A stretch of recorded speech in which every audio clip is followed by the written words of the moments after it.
Ada tidak contoh pasal atau usulan yang diakomodir misalnya dari suara-suara koalisi masyarakat sipil? Saya rasa tadi saya sudah kasih contoh ya. Satu, soal bagaimana kita menyeimbangkan antara kepentingan negara untuk menjaga ketertiban umum, karena itu tugas negara. Ya kan? Menjaga relasi antar individu sebagai warga negara berada di tengah. Tuntutan demokratisasi harus dilaksanakan yang disuarakan oleh teman-teman masyarakat sipil. Kita cari komprominya. Ya kan, kita cari komprominya. Karena negara nggak boleh sama sekali kalau itu kemudian satu, yang kedua, soal demonstrasi. Kan semua yang ada di media sosial, semua orang persepsikan bahwa demonstrasi itu dilarang, kemudian itu bisa dipidana.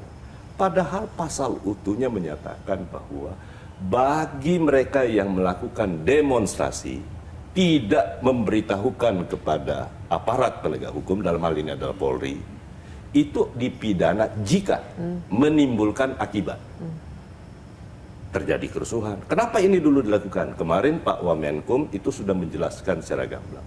Bayangkan dulu ada salah satu kejadian, ada ambulans yang lewat, terjadi demonstrasi, kemudian akhirnya pasiennya meninggal. Kalau tidak ada yang atur lalu lintasnya.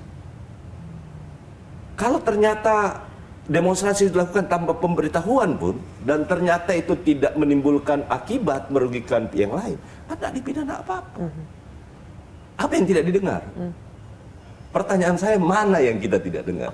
Bahwa kalau kita dipaksakan semua harus ikuti pikiran mereka, ya mereka lah yang jadi, dan sekalian jadi pembuat undang-undang. Oke, sekarang kita bahas substansi ya Pak. Tadi Bapak sudah menyinggung pasal 240, kemudian juga pasal 256. Kita ke pasal 240 dulu.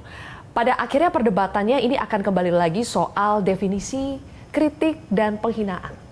Dan soal tafsir inilah Pak yang paling banyak selama ini menimbulkan masalah. Karena yang menafsirkan itu adalah aparat penegak hukum yang menangani perkara itu kan Pak. Itu bagaimana Pak supaya tidak ada lagi multitafsir? Satu, di dalam bunyi undang-undang kitab undang-undang hukum pidana kita, di pasal-pasal terkait menyangkut soal tindak pidana termasuk penghinaan, kan itu unsur-unsurnya udah jelas. Bagaimana kemudian kita supaya jangan multitafsir? Maka itulah ada di penjelasan. Mana kriterianya yang dianggap sebagai sebuah penghinaan sesuai dengan rumusan delik yang ada di pasal itu, dan yang mana yang dimaksud dengan kritik. Kalau kritik kan kita sudah tahu persis unsurnya. Kalau itu sebuah fakta bahwa ini adalah sebuah kebijakan yang salah dan itu disampaikan secara benar, nggak ada masalah kok. Sekali lagi saya ingin katakan, sejak pemerintahan Presiden Prabowo Subianto, ada nggak orang yang dilakukan terhadap, sebelum KUHP itu pun berlaku, KUHP yang sekarang, ya kan? Itu sampai dengan pelaksanaan 2 Januari, bahkan Presiden menyatakan kepada kami semua, resiko jadi pejabat publik itu wajib harus terima kritikan. Resiko menjadi pejabat publik harus berani dan siap untuk selalu dikritik, bahkan menerima fitnah pun. Artinya yang saya ingin sampaikan bahwa Presiden menyadari sepenuhnya sebagai posisi pejabat publik, dan termasuk kami sebagai pembantunya, tentu tidak akan memposisikan diri kecuali sudah terlanjur. Maksud saya keterlaluan ya.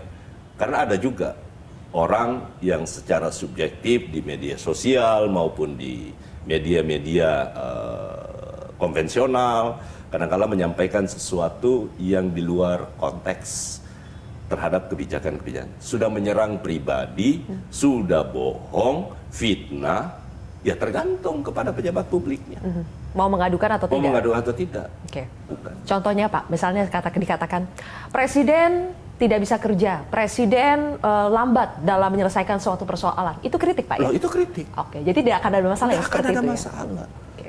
Tapi jangan juga, maksud saya gini, sebagai sebuah bangsa, Presiden kan selalu bilang, ayo kita akui mana yang lemah, tapi juga jangan mengabaikan atau menistakan sesuatu yang berhasil dari pemerintah.